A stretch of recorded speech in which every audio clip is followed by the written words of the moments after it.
بسم اللہ الرحمن الرحیم نحمدہ ونصلی ونسلم علی رسولہ الکریم اما بعد۔ معزز احباب، آج ہمارا جو عنوان ہے سبق کا، لیکچر کا، وہ ہے واجبات، نماز کے واجبات، فرائض کے حوالے سے، ارکان نماز کے حوالے سے، نماز کے اوقات کے حوالے سے، مکروہ اور مستحب جائز اوقات کے حوالے سے۔ یہ پچھلے لیکچر میں ہم نے بات کی تھی، اور اس میں یہ بھی آیا تھا کہ واجبات جو نماز کے ہوتے ہیں ان میں کمی پیشی کی وجہ سے آخر میں سجدہ سہو کرنا پڑتا ہے۔ تو آج ہم ذرا تفصیل سے پڑھیں گے کہ واجبات کون کون سے ہیں اور سجدہ سہو کس طرح اور کیسے لازم آتا ہے۔ واجبات کے حوالے سے اصول تو یہ ہے کہ اگر نماز کے اندر کوئی رکن چھوٹ جائے تو آپ کو وہ رکن نماز کی اختتام تک یاد نہیں آیا، یا آپ نے رکعت پوری کر لی ہے اور اس کے اختتام تک آپ کو یاد نہیں آیا، رکن چھوٹ گیا ہے، تو پھر آپ کو نماز دوبارہ پڑھنی پڑے گی۔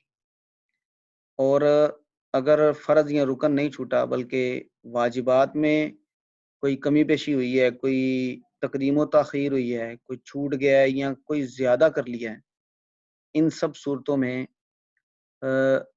سجدہ سہو کر کے نماز مکمل ہو جاتی ہے اور نماز دوبارہ نہیں پڑھنی پڑتی۔ اگر سجدہ سہو نہ کیا جائے تو پھر آپ کو نماز دوبارہ پڑھنی پڑے گی۔ اور واجبات میں کے چھوٹنے میں اور سجدہ سہو سے نماز کے پوری ہونے کے لیے یہ ضروری ہے کہ آپ سے یہ واجب یہ بھول کے چھوٹا ہے، جان بوجھ کے آپ نے نہیں چھوڑا۔ اگر آپ نے جان بوجھ کے چھوڑا ہے تو پھر سجدہ سہو سے آپ کی نماز نہیں ہوگی، بلکہ آپ کو دوبارہ نماز پڑھنی پڑے گی۔ اور اس میں سجدہ سہو کا جو اصول ہے اس میں یہ 5 چیزیں ذکر کی جاتی ہیں کہ تاخیر فرض، جو فرض ادا کرنا تھا وہ آپ نے تاخیر سے ادا کیا۔ تاخیر واجب، جو چیز واجب تھی اس کو جس وقت ادا کرنا تھا اس کے کچھ وقفے کے ساتھ ادا کیا، بعد میں ادا کیا، تاخیر سے ادا کیا۔ تکرار فرض، جو چیز ایک مرتبہ کرنا فرض تھا آپ نے وہ 2 مرتبہ کر دیا، مثلا رکوع 2 مرتبہ کر لیا۔ تکرار واجب، جو واجب ایک مرتبہ ادا کرنا واجب تھا، جو عمل، اس کو آپ نے 2 مرتبہ کر لیا۔ اور ترک واجب، واجب عمل کرنا تھا لیکن وہ کیا ہی نہیں، نماز میں بھول گئے۔ ان 5 صورتوں میں آپ پر سجدہ سہو آخر میں کرنا یہ واجب ہوتا ہے، اور سجدہ سہو اگر آپ کر لیں گے تو آپ کی نماز پوری ہو جائے گی۔ اس میں ایک اور چیز ڈسکس کی جاتی ہے کہ شک کی بنیاد پہ اگر آپ کو رکعتوں میں شک پڑ گیا ہے یا کسی اور عمل میں شک پڑ گیا کہ میں نے کیا یا نہیں کیا، یا کیا ہے تو کتنا کیا ہے، تو اس شک کی وجہ سے بھی سجدہ سہو واجب ہوتا ہے۔ اور شک کی صورت میں آپ یہ کرتے ہیں کہ آپ اپنا غالب گمان دیکھتے ہیں۔ مثلا اگر آپ نے نماز پڑھنی ہے 4 رکعت والی اور 2 یا 3 رکعت پڑھ کے آپ کو شک پڑ گیا کہ میں نے 2 پڑھی ہیں یا 3 پڑھی ہیں، اب اس میں آپ نے سب سے پہلے اپنا غالب گمان دیکھنا ہے۔ اگر آپ کے ذہن میں کوئی غالب بات اس طرف جا رہی ہے، آپ کی سوچ کہ نہیں میں نے 3 پڑھی ہیں، تو پھر آپ اسی پر بنیاد رکھیں گے اور اسی کو 3 شمار کرتے ہوئے اپنی نماز مکمل کر لیں گے، اور پھر آخر پر سجدہ سہو کر دیں گے۔ اور اگر آپ کا غالب گمان 2 والا ہے تو پھر آپ 2 پڑھیں گے، اس کے بعد اپنی نماز مکمل کریں گے اور سجدہ سہو کریں گے۔ اور اگر آپ کے غالب گمان ہے ہی نہیں، گم گو کی کیفیت ہے کہ پتہ نہیں 2 پڑھی ہیں یا پتہ نہیں 3 پڑھی ہیں، اس میں کوئی فیصلہ نہیں ہو پا رہا، تو پھر آپ کو 2 سمجھنی چاہیے، جتنی یقینی ہے وہ سمجھ کے باقی کی آپ نماز پڑھیں گے اور آخر میں سجدہ سہو کر لیں گے۔ تو اسے کہتے ہیں شک کی بنیاد پہ سجدہ سہو۔ تو یہ سجدہ سہو کی کے واجب ہونے کی یا ضروری ہونے کی کچھ شکلیں ہیں، تو اس کو آپ یاد کر لیں: تاخیر فرض، تاخیر واجب، تکرار فرض، تکرار واجب، ترک واجب۔ ان 5 صورتوں میں آپ پر سجدہ سہو واجب ہوگا۔ واجبات کون کون سے ہیں؟ فرائض کے بارے میں آپ نے پڑھ لیا ہے کہ 13 فرائض ہیں، جن کو ہم 7 کو شرائط کہتے ہیں اور ایک اور ارکان کہتے ہیں، تفصیل سے ہم نے پچھلی دفعہ پڑھا تھا۔ تو واجبات میں سب سے پہلے قیام کے دوران مکمل سورہ فاتحہ کی تلاوت یہ واجبات میں شامل ہے۔ اگر سورہ فاتحہ پڑھی ہی نہیں یا مکمل نہیں پڑھی، کوئی ایک آیت بھی چھوٹ جائے تو سجدہ سہو کرنا لازمی ہوتا ہے۔ آخر میں آپ سجدہ سہو کریں گے، آپ کی نماز پوری ہو جائے گی۔ دوسرا واجب ہے فرض کی پہلی دو اور باقی نمازوں کی سب رکعتوں میں سورہ فاتحہ کے بعد سورہ ملانا۔ باقی نمازوں سے مراد نفل، واجب، سنت، کوئی بھی آپ نماز پڑھیں گے اس میں جو سب رکھتے ہیں، مثلا 4 سنت پڑھنے ہیں یا 4 نفل پڑھنے ہیں، تو ان میں سے ہر ایک رکعت میں سورہ فاتحہ کے بعد سورت ملانا یہ واجب ہے۔ اور اسی طرح فرض کی جو پہلی 2 رکعتیں ہیں ان میں آپ نے سورت ملانی ہے، اور جو بعد والی 2 رکعتیں ہیں ان میں سورت نہیں ملانی۔ یہ ریڈنگ میں آپ پڑھیں گے کہ آپ صلی اللہ علیہ وسلم کا معمول یہ تھا کہ پہلی 2 رکعتیں لمبی ہوتی تھیں اور دوسری 2 رکعتیں لمبی نہیں ہوتی تھیں، تو اس سے صحابہ کرام نے یہ اندازہ لگایا کہ پہلی 2 رکعتوں میں آپ سورہ فاتحہ کے ساتھ سورت پڑھتے ہیں کوئی، اور دوسری 2 رکعتوں میں صرف سورہ فاتحہ پڑھی جاتی ہے۔ تو اگر آپ نے سورت نہیں ملائی، صرف سورہ فاتحہ پڑھ کے ہی رکوع کر لیا، تو آپ نے ایک واجب چھوڑ دیا۔ آخر میں آپ کو سجدہ صاف کرنا ہے، آپ سجدہ صاف کر لیں گے تو آپ کی نماز پوری ہو جائے گی۔ تیسرا واجب ہے سورہ فاتحہ اور سورہ میں ترتیب قائم رکھنا۔ مثلا ترتیب یہ ہے کہ پہلے سورہ فاتحہ پڑھنی ہے اور بعد میں سورت ملانی ہے۔ تو اگر کسی آدمی نے بھول کے سورت پہلے پڑھ لی اور پھر یاد آیا سورہ فاتحہ بھی پڑھنی ہے، تو سورت بعد میں سورہ فاتحہ بعد میں پڑھی، تو اب یہ جو ترتیب خراب ہوئی ہے، یہ جو تقدیم و تاخیر ہوئی ہے، اس کی وجہ سے بھی آپ پر ایک واجب چھوٹ گیا۔ اس ترتیب کے چھوڑنے کی وجہ سے آپ کو آخر میں سجدہ صاف کرنا ہے، اس سے آپ کی نماز پوری ہو جائے گی۔ اور چوتھا واجب ہے ہر رکعت میں قرات کے بعد رکوع کرنا۔ مثلا ایک آدمی اس نے نماز شروع کی ہے اور وہ اپنے خیالوں میں گم ہے اور اس نے کچھ نہیں پڑھا اور رکوع کر دیا ہے، اور رکوع کے بعد اسے خیال آیا کہ میں نے تو سورہ فاتحہ بھی نہیں پڑھی اور کچھ بھی نہیں پڑھا، تو اب وہ رکوع کے بعد بھی سورہ فاتحہ اور رکوع پڑھ کے پھر سجدہ کرے۔ اگر اس نے ایسا کیا تو ظاہری بات ہے کہ رکوع کے بعد قرات کی ہے، تو یہ قرات رکوع کے بعد کرنے کی وجہ سے قرات والا فرض تو پورا ہو گیا، لیکن اپنے وقت پہ اپنی جگہ پہ قرات نہ کرنا یہ ایک واجب کے چھوٹنے کا سبب بنا، تو اس لیے اس کو آخر میں سجدہ صاف کرنا ہوگا اور اس کی نماز پوری ہو جائے گی۔ لیکن اگر اس نے دونوں سجدے بھی کر لیے اور پھر اس کو یاد آیا کہ میں نے قیام کے دوران قرات نہیں کی تھی، تو اب اس کا فرض رہ گیا، اب یہ نماز دوبارہ پڑھے گا، سجدہ صاف سے نماز اس کی پوری نہیں ہوگی کیونکہ اب فرض رہ گیا۔ پانچواں، جلسہ اور قومہ میں تعدیل کا اہتمام کرنا۔ جلسہ اور قومہ کسے کہتے ہیں؟ قومہ کہتے ہیں رکوع کے بعد سجدے سے پہلے سیدھا اپنے اعضاء کو اپنی اپنی حالت پہ رکھ کے کھڑا ہو جانا، سیدھا کھڑا ہو جانا۔ رکوع کے بعد سجدہ کرنے سے پہلے جو سیدھا کھڑا ہوتے ہیں، جس سے کہ اپنے اعضاء اپنی اپنی جگہ پہ واپس آ جائیں، اس حالت کو قومہ کہتے ہیں۔ اور جلسہ کہتے ہیں دو سجدوں کے درمیان جو آدمی بیٹھتا ہے اطمینان کے ساتھ، اس کو جلسہ کہا جاتا ہے۔ اب قومہ اور جلسہ میں تعدیل کا اہتمام کرنا یعنی آرام آرام سے انہیں ادا کرنا، اعتدال کے ساتھ ادا کرنا، اس کو بھی واجب کہا جاتا ہے۔ اور اس کا مطلب یہ ہے کہ اگر ایک آدمی نے رکوع کیا اور ابھی سیدھا کھڑا نہیں ہوا تھا، کمر سیدھی نہیں ہوئی تھی، اعضاء اپنی جگہ پہ واپس نہیں آئے تھے، کہ فوراً سجدے میں چلا گیا، تو اس نے قومہ نہیں کیا، تعدیل نہیں کی۔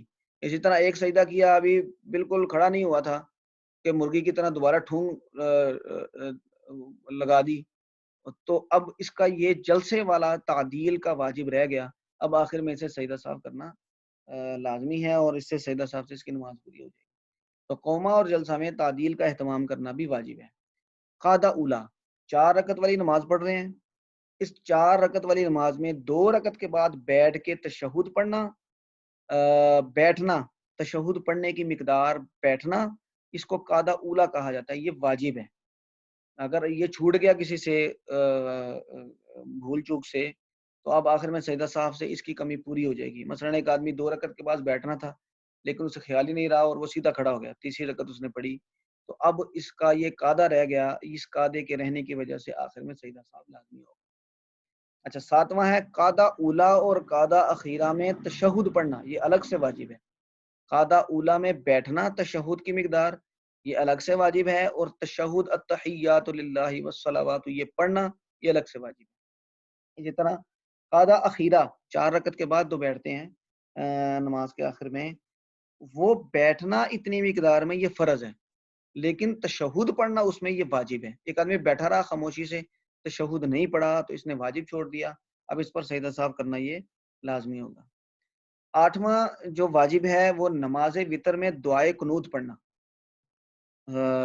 نماز وتر میں دعائے قنوت پڑھنے کے عام طور پہ 2 طریقے ہمارے سامنے ہیں۔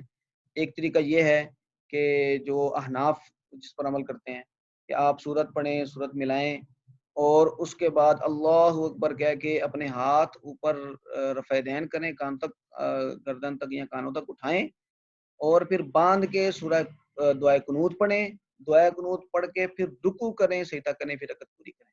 یعنی رکوع سے پہلے دعائے قنوت پڑھنے کا یہ طریقہ رائج ہے احناف میں۔ اور ایک طریقہ آپ نے اکثر دیکھا ہوگا کہ رکوع پہلے کرتے ہیں، پھر کھڑے ہو کے ہاتھ اٹھا کے دعا کی شکل میں دعائے قنوت پڑھی جاتی ہے، تو یہ بھی طریقہ ہے۔ ان دونوں طریقوں میں سے افضل اور غیر افضل کا اختلاف ہے، وگرنہ دونوں طریقوں سے جس طرح بھی نماز پڑھی جائے تو نماز کے ہونے نہ ہونے کا اختلاف نہیں ہے، نماز ہو جاتی ہے، اس میں کوئی فرق نہیں پڑتا۔ آگے بھی آپ دیکھیں گے جو اختلافی مسائل آئیں گے تو ان میں بھی ایسا ہی اختلاف ہے، رفع دین میں ہے، اور آمین آہستہ آواز سے کہنی ہے یا اونچی آواز سے کہنی ہے، تو اس میں اسی طرح ہاتھ کہاں باندھنے ہیں، یہ سب اسی طرح کے اختلاف ہیں کہ جس کے اندر جو قائل ہیں وہ کہتے ہیں کہ یہ والا طریقہ بہتر ہے، لیکن اگر دوسرے طریقے سے نماز پڑھ رہا ہے تو اس کی نماز میں کوئی فرق نہیں آئے گا۔ یہ بہتر اور غیر بہتر کا، اولا اور غیر اولا کا یہ اختلاف۔ تو نماز وتر میں دعائے قنوت پڑھنا یہ بھی واجب ہے، اگر کسی نے دعائے قنوت نہ پڑھی تو وہ آخر میں سجدہ سہو کرے گا تو اس کی نماز پوری ہو جائے گی۔ عیدین میں 6 تکبیریں کہنا، عیدین کی تکبیروں کے حوالے سے یہ ہم اگلے لیکچر میں پڑھیں گے کہ اس میں تھوڑا سا اختلاف ہے، کچھ لوگ کہتے ہیں کہ 12 ہیں، کچھ لوگ کہتے ہیں کہ 6 ہیں، تو احناف کا جو نقطہ نظر ہے وہ 6 والا ہے، وہ کہتے ہیں کہ 6 تکبیریں عیدین میں یہ پڑھنا، کہنا، بلند کرنا یہ واجب ہے۔ اگر یہ تکبیریں رہ جائیں عید کی نماز میں تو اگر امام نے آخر میں سجدہ سہو کر لیا ہے تو پھر نماز دہرانی نہیں پڑے گی، نماز ہو جائے گی۔ جو واجب کی قبیل سے ہے تو اس سے سجدہ سہو سے نماز ہو جاتی ہے۔ 10واں پوائنٹ ہے واجبات میں کہ جہری نمازوں میں جہری اور سری نمازوں میں سری قرات کرنا۔ مثلا فجر کی نماز میں امام صاحب نے شروع کیا ہے اور وہ یہ بھول گئے ہیں کہ میں فجر کی نماز پڑھ رہا ہوں اور قرات اونچی آواز سے کرنی تھی، تو وہ آہستہ آہستہ انہوں نے قرات مکمل کر کے سری قرات کر کے تو رکوع کر دیا، تو اب انہوں نے ایک واجب چھوڑ دیا، تو اب آخر میں سجدہ سہو کریں گے تو نماز پوری ہو جائے گی۔ اسی طرح اگر ظہر کی نماز میں کوئی اونچی آواز سے قرات کرنے لگے تو اس نے بھی واجب چھوڑ دیا کیونکہ سری قرات کرنی تھی، تو اب اس کو آخر میں سجدہ سہو کرنا ہوگا۔ 11واں پوائنٹ ہے امام کا تکبیرات انتقال کو جہرن کہنا۔ امام اونچی آواز سے اللہ اکبر کہے گا، سمیع اللہ لمن حمیدہ کہے گا، اگر کہیں پہ وہ اونچی آواز سے کہے بغیر سجدے میں چلا گیا، رکوع میں چلا گیا، تو اس کی پیروی کرنا مقتدیوں پر ضروری ہوگا، لیکن اس امام نے ایک واجب چھوڑ دیا ہے، اب آخر میں سجدہ سہو کرے گا۔ اور 12واں پوائنٹ ہے سلام کا، کہ آپ کا سلام کے ذریعے نماز سے فراغت حاصل کرنا یہ بھی ضروری ہے۔ اگر نماز سلام کے بغیر آپ نماز سے نکلے ہیں تو آپ پر سجدہ سہو کرنا ضروری ہوگا، اور سجدہ سہو کریں گے تو انشاءاللہ آپ کی نماز پوری ہوگی۔ یہ واجبات کی تفصیل ہے، کچھ اور بھی تفصیلات ہیں اس میں لیکن وہ بات بہت لمبی ہو جائے گی، جو ضروری واجبات کی تفصیل ہے وہ یہی ہے۔ اچھا، اس میں جو سجدہ سہو کرنے کا طریقہ ہے اس کے بارے میں ہم آگے پڑھیں گے، اور سجدہ سہو بغیر ضرورت کے کرنا بھی ٹھیک نہیں ہے، اور جہاں پر ضرورت ہو وہاں پر چھوڑ دینا تو بالکل ہی ٹھیک نہیں ہے۔ آپ نے نماز پڑھنی ہے اور پھر نماز پوری کرنی ہے، تو اگر جان بوجھ کے یا آپ نے سجدہ سہو واجب تھا کہ نہیں کیا تو آپ کو نماز دوبارہ پڑھنی پڑے گی۔ اس کی کچھ مزید تفصیلات انشاءاللہ آگے آئیں گی۔ ان نماز کے اندر کچھ اختلافی مسائل ہیں. وہ اختلافی مسائل کیسے ہیں؟ یہ ان کی تفصیل ہے، یہ لسٹ ہے. مثلاً آپ نے دیکھا ہے کہ امام شافعی کے جو مقلدین ہیں یا حنابلہ ہیں، وہ نماز میں مختلف جگہوں پر رفع الیدین کرتے ہیں. رفع کا مطلب ہوتا ہے اٹھانا، اور یدین کا مطلب ہوتا ہے ہاتھوں کا. تو اس میں اختلاف ہے. احناف صرف تکبیر تحریمہ کے وقت رفع یدین کرتے ہیں، اور اس کے بعد رکوع میں جاتے ہوئے یا رکوع سے اٹھتے ہوئے رفع یدین نہیں کرتے، دوسری رکعت شروع کرتے ہوئے رفع یدین نہیں کرتے. تو یہ اختلاف ہے. دوسرا جو سب سے اہم اختلاف ہے وہ سورہ فاتحہ کی امام کے پیچھے تلاوت کا اختلاف ہے. جو دیگر ائمہ ہیں یا ہمارے اہل حدیث حضرات ہیں، وہ کہتے ہیں کہ سورہ فاتحہ کو ہر رکعت میں پڑھنا یہ فرض ہے، امام کے پیچھے ہوں یا آپ اکیلے نماز پڑھ رہے ہیں. لیکن جو احناف ہیں، ان کا موقف یہ ہے کہ سورہ فاتحہ کو پڑھنا یہ واجب ہے، لیکن امام کے پیچھے آپ سورہ فاتحہ نہیں پڑھیں گے. امام کے پیچھے مقتدی کو سورہ فاتحہ یا دیگر قرات کرنے کی اجازت نہیں ہے. اب یہ آپ کہہ لیں کہ فرض اور واجب ہونے کا اختلاف ہے، اور یہ ذرا زیادہ اہم اختلاف ہے. لیکن رفع دین وغیرہ کا اور دیگر جو اختلافات ہیں ان میں آپ پڑھیں گے بھی کہ یہ اختلاف اس طرح کے نہیں ہیں کہ جس میں آپ کوئی جھگڑا ڈالیں. یہ اولا اور غیر اولا کے اختلاف ہیں. جو رفع دین کر رہا ہے نماز اس کی بھی ٹھیک ہے، اور جب رفع دین نہیں کر رہا، وہ بھی دلائل کی بنیاد پہ نہیں کر رہا، تو نماز اس کی بھی ٹھیک ہے. زیادہ سے زیادہ اختلاف یہ ہے کہ یہ ایسا کرنا بہتر ہے اور وہ بہتر نہیں ہے، اور دوسرے کہتے ہیں کہ نہیں یہ بہتر ہے اور یہ بہتر نہیں ہے. تو ایسے مسائل میں جو گنجائش جتنی ہوتی ہے اس کو باقی رکھنا چاہیے، اور اس میں لان تان کرنے کا اور جھگڑا کا باعث بنانے کا اور مناظرے منعقد کرنے کا کی کوئی ضرورت نہیں ہوتی. اچھا، تیسرا اختلاف ہے آمین کا. یعنی جب آپ امام کے پیچھے نماز پڑھ رہے ہیں تو امام کہتا ہے وَلَضَّالِّينَ، تو جو مقتدی ہیں ان کو آمین کہنا ہوتا ہے. آمین یہ آہستہ آواز سے کہیں گے یا بلند آواز سے کہیں گے، یہ اختلاف ہے، اور یہ بھی بالکل اولا اور غیر اولا کا اختلاف ہے. دوران قیام ہاتھ باندھنا، یہ آپ نے ہاتھ کہاں باندھنے ہیں؟ آپ نے ناف کے نیچے باندھنے ہیں یا آپ نے سینے پر ہاتھ باندھنے ہیں؟ خاص طور پہ مردوں کے حوالے سے تو احناف کا موقف یہ ہے کہ آپ نے ناف کے نیچے ہاتھ باندھنے ہیں، اور اس کے ان کے پاس دلائل ہیں جو ہم ابھی ذکر کریں گے. اور جو ہمارے اہل حدیث حضرات ہیں یا شوافے ہیں، وہ کہتے ہیں کہ ہاتھ سینے پر باندھنے ہیں، اور اس کا وہ بازو کے اوپر بازو رکھ کے وہ پورا طریقہ بھی بتاتے ہیں. ایک اختلاف یہ ہے، لیکن یہ بھی اختلاف اولا اور غیر اولا ہونے کا اختلاف ہے، اور اس میں کوئی جائز ناجائز کا اختلاف نہیں ہے. سجدہ صاحب کرنے کے دو طریقے رائج ہیں.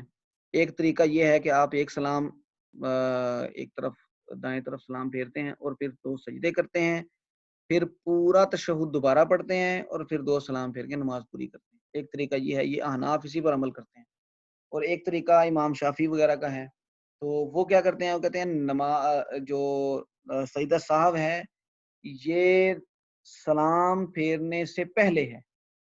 یعنی آپ پہلے دو سجدے کریں گے، سارا تشہد پڑھ لیں گے، دو سجدے کریں گے، اور پھر دو سجدوں کے فوراً بعد دوبارہ تشہد نہیں پڑھیں گے بلکہ فوراً سلام پھیر دیں گے اور نماز پوری ہو جائے گی.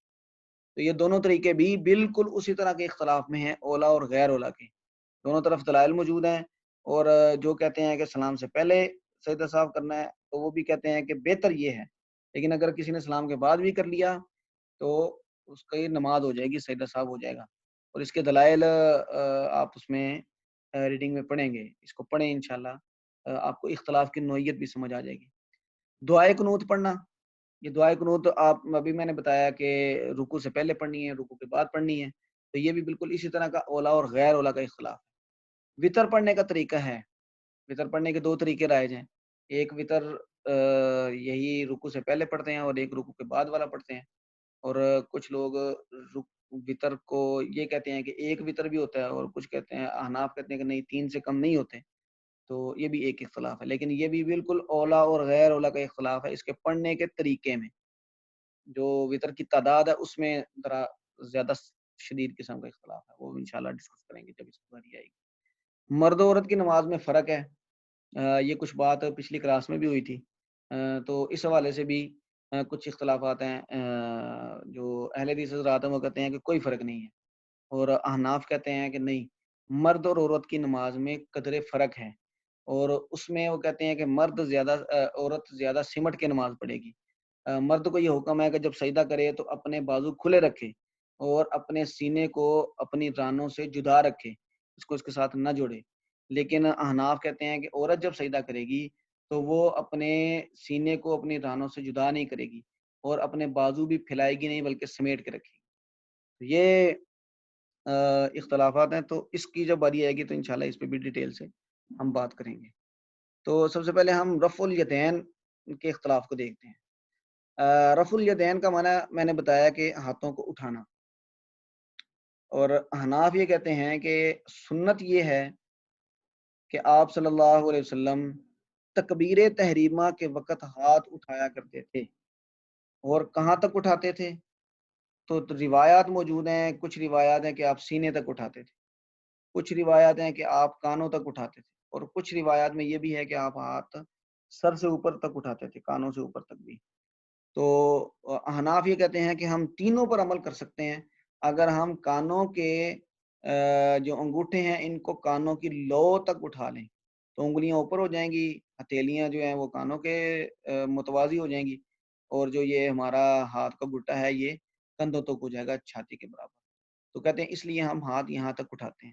عام طور پہ یہ دیکھا گیا ہے کہ لوگ کانوں کی لو کو انگوٹھے لگاتے ہیں، یہ لگانا کوئی ضروری نہیں ہے، صرف ہاتھ اٹھانا ضروری ہے۔ اور ہاتھ اٹھانے کا طریقہ یہاں پہ لکھا ہوا ہے کہ وہ آپ کی ہتھیلیاں سے مڑی ہوئی نہ ہو، ہتھیلیاں آپ کی قبلے کی طرف ہونی چاہیے اور انگلیاں سیدھی ہونی چاہیے۔ تو یہ ہاتھ اٹھانے کا طریقہ ہے۔ یہ جو ہاتھ اٹھایا جاتا ہے احناف کہتے ہیں کہ یہ صرف اور صرف تکبیر تحریمہ کے وقت اٹھایا جاتا ہے، لیکن جو امام شافعی ہیں اور دیگر اہل حدیث حضرات ہیں وہ رفع الیدین کے قائل ہیں، اور اس کے جواز میں بخاری کی احادیث بھی پیش کرتے ہیں۔ تو ٹھیک ہے، اور یہ جو میں نے اسکرین شیئر کی ہے اور اس میں جو عبارات ہیں اس میں صحابہ کرام کا اور احادیث کا حوالہ دیا گیا ہے، مسلم کی احادیث ہیں اور طحاوی کی ہیں اور دیگر جو حدیث کی کتابیں ان کی احادیث ہیں، اور اس سے یہ پتہ چلتا ہے کہ آپ صلی اللہ علیہ وسلم صرف آخری وقت میں صرف جو تکبیر تحریمہ ہے اس میں ہی ہاتھ اٹھایا کرتے تھے، باقی جگہ پر ہاتھ اٹھانا آپ نے نماز میں چھوڑ دیا تھا۔ پہلے اٹھاتے تھے وقتاً فوقتاً، یہ آتا رہا ہے کہ آپ اس وقت بھی اٹھاتے اس وقت بھی اٹھاتے، لیکن جو آپ نے جو آخری عمل تھا آپ کا، تو وہ آپ کا عمل صرف تکبیر تحریمہ کے وقت ہاتھ اٹھانے کا تھا۔ اس لیے احناف کہتے ہیں کہ یہ صرف تکبیر تحریمہ کے وقت ہوگا، رکوع جاتے ہوئے یا رکوع سے اٹھتے ہوئے رفع دین کرنا ان کے نزدیک بہتر نہیں ہے۔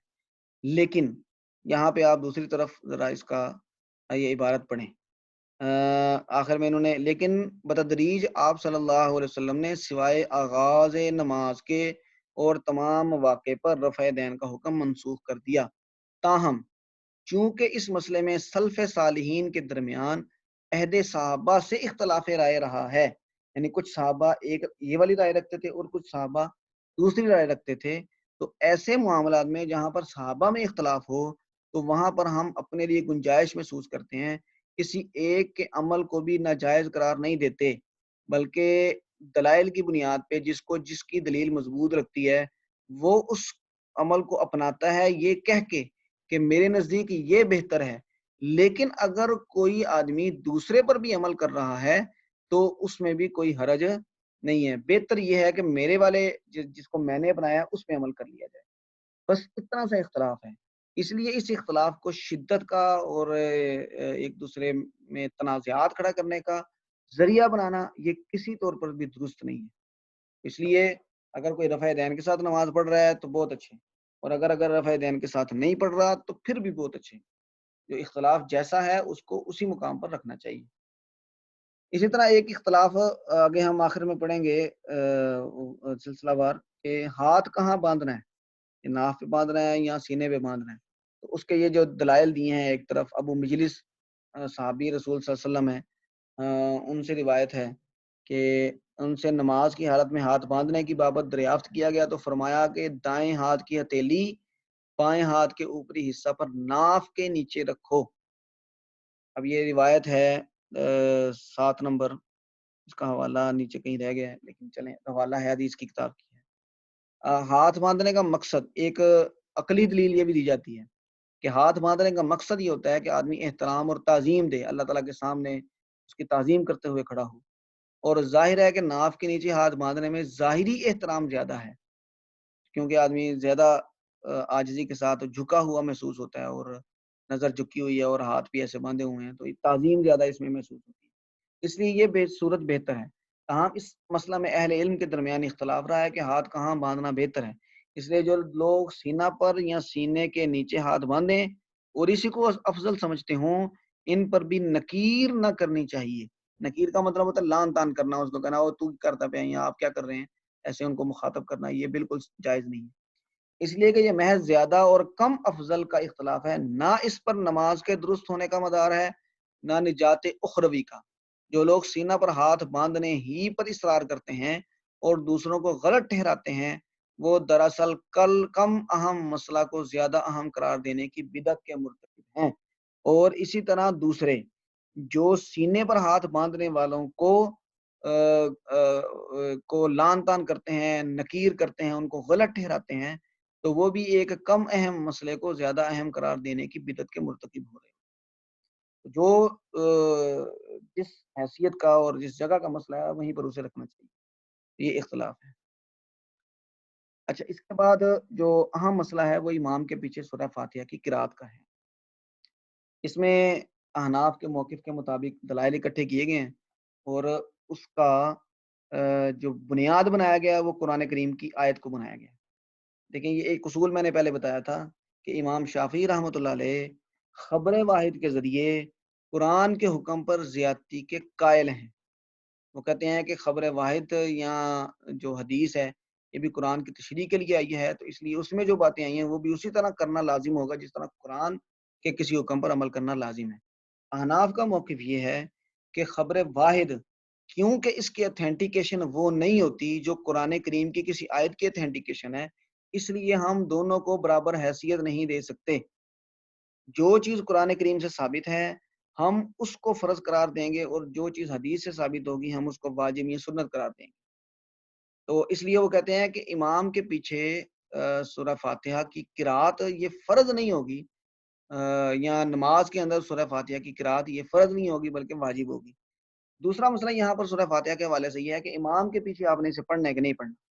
امام شافعی اور اہل حدیث حضرات یہ جو حدیث ہے لا صلاۃ الا بفاتحۃ الکتاب، کہ نہیں نماز ہوتی مگر سورہ فاتحہ کے پڑھنے کے ساتھ، یعنی سورہ فاتحہ کے بغیر نماز نہیں ہوتی، وہ اس آیت کے عموم سے مراد لیتے ہوئے یہ کہتے ہیں کہ اگر اکیلا نماز پڑھ رہا ہے تو نماز سورہ فاتحہ کے بغیر تب بھی نہیں ہوگی، اور اگر امام کے پیچھے نماز پڑھ رہا ہے تو سورہ فاتحہ کے بغیر نماز تب بھی نہیں ہوگی۔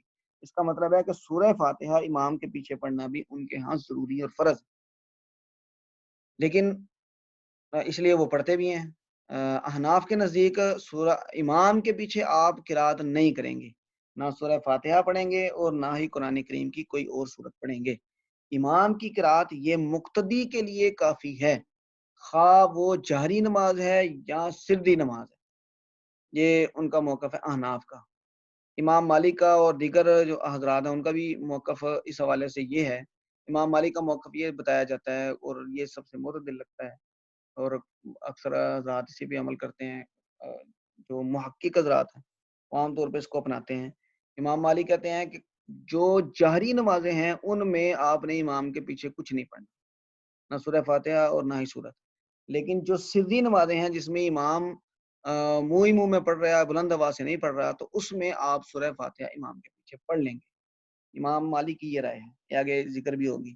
لیکن احناف کا جو موقف ہے وہ قرآن کریم کی ایک آیت کو سب سے پہلے بنیاد بناتے ہیں۔ کہتے ہیں قرآن کریم میں وَإِذَا قُرِئَ الْقُرْآنُ فَاسْتَمِعُوا لَهُ وَأَنصِتُوا، کہ جب قرآن پڑھا جائے تو تم اس کو غور سے سنو اور خاموش رہو۔ کہتے ہیں یہ قرآن کریم کی جو آیت ہے یہ نماز کے بارے میں نازل ہوئی ہے، اور نماز کے بارے میں نازل ہونے کا مطلب ہے کہ جماعت کی نماز کے بارے میں جب امام پڑھ رہا ہے تو پھر آپ اس کو سنیں گے اور خاموش رہیں گے، خاموش رہنے کا حکم دیا گیا ہے۔ تو اس بنیاد پہ وہ کہتے ہیں کہ امام کے پیچھے مقتدی قرات نہیں کرے گا، نہ سورہ فاتحہ کی اور نہ ہی سورت، اور اس پر انہوں نے دلائل کے طور پہ یہ تقریباً 3 صفحے کے دلائل ہیں مختلف حوالوں سے، حدیث کی کتابوں کے اور صحابہ کرام کے عمل کے حوالے سے. تو اس کو آپ سب لوگ ایک مرتبہ ضرور دیکھ لیں. یہ میں نے سلائیڈ میں اس لیے بھی پوسٹ کر دیا ہے تاکہ وہ ریڈنگ میں سے ڈھونڈنا اور اس کو پڑھنا یہ آپ کے لیے زیادہ مشکل نہ ہو، تو اس کو لازمی پڑھ لیں. تو اس پر اگر کوئی سوال ہوا تو پھر انشاءاللہ کلاس میں اسے ڈسکس کریں گے. یہ سارا یہ 246 صفحے تک. اور اس میں یہ بھی ذکر کیا گیا ہے کہ یہ جو دیگر ائمہ ہیں ان کا موقف بھی احناف کے موقف کے قریب قریب ہے. تو اس میں اگر کوئی سوال ہوا تو انشاءاللہ وہ کلاس میں ڈسکس کریں گے. ایک جو اگلا مسئلہ ہے آمین بالجہر کا، آمین بالسر کہنی ہے یا آمین بالجہر کہنا ہے، کہ جب حضور صلی اللہ علیہ وسلم کا یہ فرمان ہے کہ جب امام والضالین کہے تو تم آمین کہو، حضرت ابو ہریرہ کی روایت ہے. تو وہ آمین امام کے ساتھ کہنا ہے یا کیسے کہنا ہے، یہ 2 طریقے ہیں. لیکن اس کو آہستہ آواز سے کہنا ہے یا اونچی آواز سے؟ تو احناف کہتے ہیں کہ آہستہ آواز سے کہنا ہے، اور ان کے دلائل یہ ہیں، میں ایک مرتبہ پڑھ دیتا ہوں. سنت یہ ہے کہ آمین آہستہ کہی جائے. حضرت وائل بن حجر رضی اللہ تعالیٰ عنہ سے مروی ہے کہ آپ صلی اللہ علیہ وسلم نے نماز پڑھائی، جب والضالین پر پہنچے تو آمین کہا اور پست آواز میں کہا. وخفض بها صوتہ، کہ آپ صلی اللہ علیہ وسلم نے اپنی آواز کو پست کیا. پست آواز میں کہنے کا مطلب یہ ہے کہ آپ نے آہستہ آواز سے آمین کہی. ایک تو یہ دلیل ہے. دوسرا حضرت سمرہ رضی اللہ تعالیٰ عنہ سے مروی ہے کہ آپ صلی اللہ علیہ وسلم نے 2 موقعوں پر سکتہ فرمایا. آپ صلی اللہ علیہ وسلم 2 موقعوں پر سکتہ فرمایا کرتے تھے. سکتہ کہتے ہیں رکنے کو. ایک تکبیر تحریمہ کے بعد، دوسرا والضالین کے بعد. تکبیر تحریمہ کے بعد سکتہ کرنے کا، رکنے کا مطلب یہ تھا کہ لوگ ثنا پڑھ لیں، اور آپ یہ ثنا پڑھا کرتے تھے.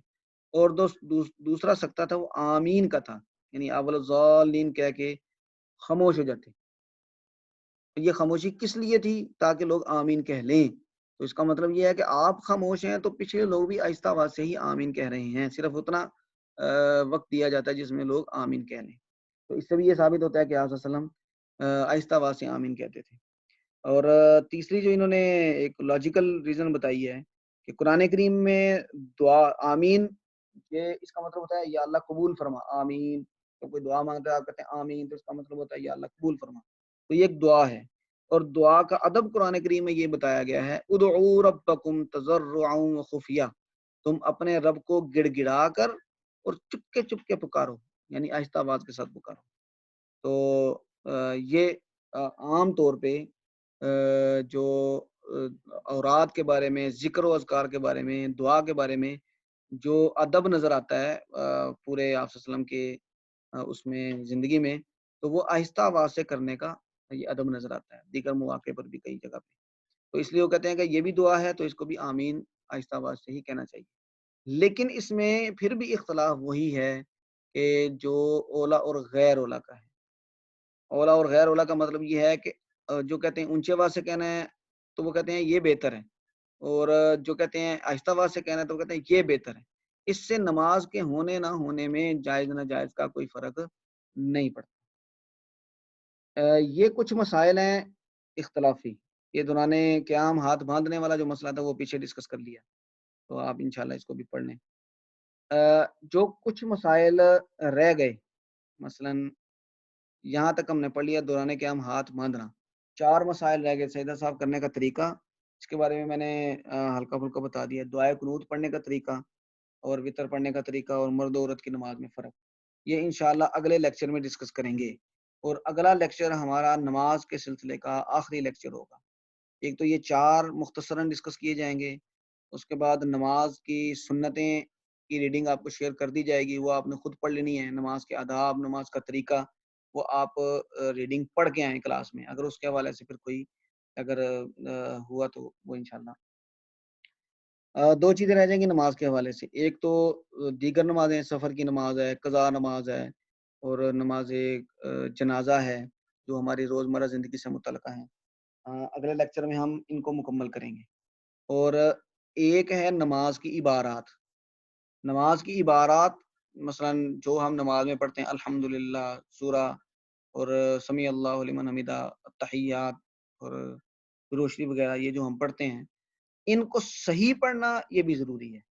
اگر آپ نے نماز کی عبارات صحیح طرح نہیں سیکھی تو آپ لازماً کوئی ایسی غلطی کریں گے جس سے ترجمے میں فرق آئے گا اور آپ کی نماز کا آپ کو بجائے فائدہ ہونے کے نقصان ہوگا۔ تو اس لیے ہم کوشش تو یہ کریں گے کہ سیشنز کے دوران ہی کوئی ایسی صورت بنا لیں کہ اس کو ہم ایک دفعہ دہرا لیں، غلطیاں ٹھیک کر لیں۔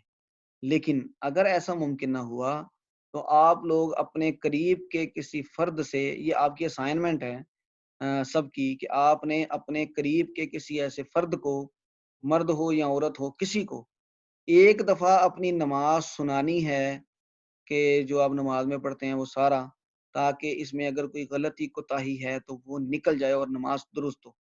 یہ آپ لوگوں کی اسائنمنٹ ہے۔ یہ ایک سیشن ہمارا یہ ہوگا، پھر امید ہے کہ اگلا سیشن عید کے بعد ہوگا، تو درمیان میں ایک وقفہ آئے گا 1 ہفتے کا، تو یہ 15 دن کا آپ کو وقت مل رہا ہے۔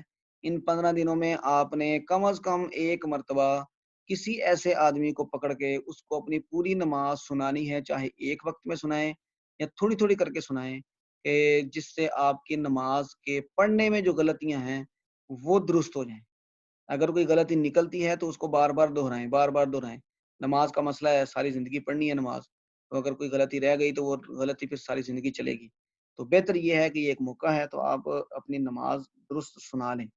تو پھر ہم کلاس میں بھی کوشش کریں گے کہ رینڈملی کچھ لوگوں سے نماز سنیں، تاکہ یہ پتہ چلے کہ نماز میں جو غلطیاں ہیں وہ کیسی ہیں۔ اللہ تعالیٰ ہمیں عمل کی توفیق عطا فرمائے، پانچوں نمازیں باجماعت ادا کرنے کی توفیق عطا فرمائے، اور ان نمازوں کو ہماری دنیا اور آخرت کی بھلائی کا ذریعہ بنائے۔ وآخر دعوانا ان الحمد للہ رب العالمین۔